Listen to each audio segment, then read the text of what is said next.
అక్కస్తోనే కేసీఆర్ తమ ప్రభుత్వంపై ఆరోపణలు చేస్తున్నారని డిప్యూటీ సీఎం బట్టి విక్రమార్క అన్నారు. బీఆర్ఎస్ నేతలు కాంగ్రెస్ లో చేరుతుంటే కేసీఆర్ తట్టుకోలేకపోతున్నారని, పచ్చి అబద్దాలు మాట్లాడుతున్నారని విమర్శించారు. రాష్ట్రంలోని సమస్యలను గత ప్రభుత్వమే కారణమని, 3 నెలల నుంచి వ్యవస్థను దారికి తీసుకొస్తున్నామని చెప్పారు. కాళేశ్వరంలో జరిగిన పొరపాటును ఆయన ఒప్పుకోవడం లేదని, కేసీఆర్ ప్రజలను తప్పుదో పట్టించేలా మాట్లాడుతున్నారని మండిపడ్డారు. 259, 360 యాదాద్రి ఎప్పుడు మొదలు పెట్టారు మీరు?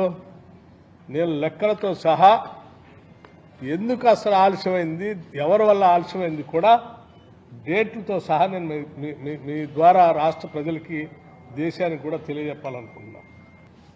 మీరు యాదాద్రి పవర్ ప్రాజెక్ట్ని పెట్టిన స్థలమే 359, 360 కిలోమీటర్ల పైబడి థర్మల్ అంటే కోల్ దొరికే ప్రదేశం నుంచి దూరంగా పెట్టారు. అదే తప్పని చాలామంది చెప్పారు. కోల్ ట్రాన్స్పోర్టేషన్కి విపరీతంగా కాస్ట్ పెరుగుతుంది. పోనీ పెట్టిన దాన్నైనా మీరు ఏమైనా కంప్లీట్ చేశారా అంటే, మీరు ఎన్విరాన్మెంటల్ క్లియరెన్స్ తీసుకోవటానికి కేంద్ర ప్రభుత్వానికి మీరు 50% ఇంపోర్టెడ్, 50% డొమెస్టిక్ కోల్ ఇస్తా అని చెప్పి దాంతో పెడుతున్నామని ఆ స్టాండర్డ్స్లో పర్మిషన్ కోసం అప్లై చేస్తాం. ఆడ పబ్లిక్ హియరింగ్ కూడా చేసి 50% డొమెస్టిక్, 50% ఇంపోర్టెడ్ కోలు, ఆ కోల్తో ఉండేటువంటి ఎన్విరాన్మెంటల్ ప్రాబ్లం సరిపోయేటట్టుగా సమావేశం పెట్టి దాన్ని సబ్మిట్ చేసి నేను ఎన్విరాన్మెంట్ క్లియరెన్స్ తెచ్చామని చెప్పారు. ఏమైంది దీన్ని?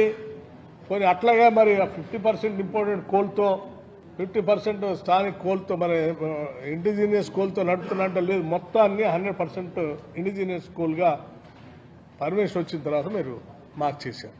బాధ్యత గల ప్రభుత్వం, రాష్ట్ర ప్రభుత్వం కేంద్ర ప్రభుత్వానికి ఎన్విరాన్మెంట్ క్లియరెన్స్ కోసం అప్లై చేసేటప్పుడు ఎవడైనా అబద్ధాలు చెప్తాడా? వాళ్ళు చెప్పామనుకో, మరి దానికైనా స్టిక్ అయి ఉండి ఆ 50% ఇంపోర్టెడ్ కోల్ను వాడాలి కదా. నువ్వు వాడవచ్చు. అది మార్చే వరకు దానికి సంబంధించి ఎవరో ఎన్జిటికి పోయారు. ఎవరు?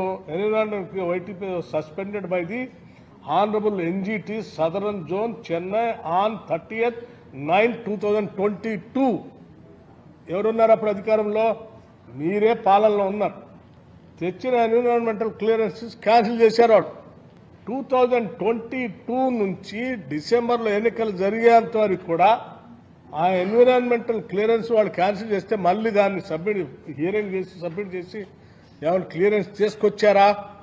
తీసుకున్న అలాగే పెండింగ్లో పెట్టారు. దాని జోలికే బాలేదు.